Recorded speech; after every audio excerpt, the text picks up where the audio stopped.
para morrer, mas para crescer em graça. Sabe por quê, meus irmãos? Porque enquanto temos nós que já conhecemos essa graça, que já estamos cheios do Espírito Santo, que já estamos transbordando na graça, é proibido cair.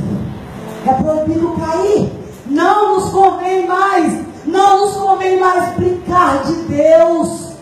Uma hora eu estou em Deus, outra hora eu não estou. Hoje eu não quero ir, amanhã eu quero. Isso é brincar de Deus. Chega! Tem um monte de jovens lá fora precisando da tua ajuda, Javé. Tem um monte de jovens lá fora precisando de ti, louvor e glória. E você está brincando de Deus? Não pode. Deus é coisa séria. Deus já olhou para nós, já apontou aquele dedão grande dele em nós e disse assim: tu nasceu para dar certo, filho. Tu nasceu para dar certo. E muitos jovens, muitas famílias, muitas pessoas precisam mudar através de ti, Laércio.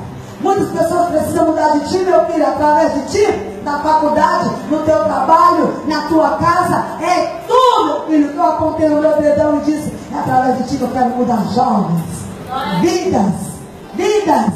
As pessoas têm que olhar para ti, Laércio, e ver o reflexo de Deus.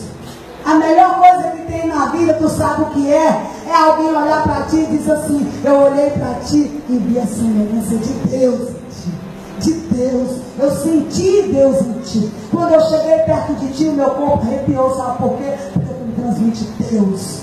É assim que nós temos que ser depois que nós conhecemos esse Deus lindo. Nós não podemos mais, não podemos parar mais, nós não podemos nos contentar mais com o berço. Nós temos que passar para a graça do rosário, tá? Não, mas o rosário já está pouco. Vamos passar para o ofício de Nossa Senhora, aquela que passa na frente. Não, mas eu já rezo 2, passa para mim, Ave Maria, meu filho, porque a graça não para de cair. Não para, é chuva. É a chuva que Laércio viu. Eu confirmo no final que tu falou. É chuva. Tu sabe por quê? Porque não é um Deus que respinga. É um Deus que molha, que encharca, que te deixa como uma esponja, que tu pode sacudir, mas na hora que tu pegar, tá ruim.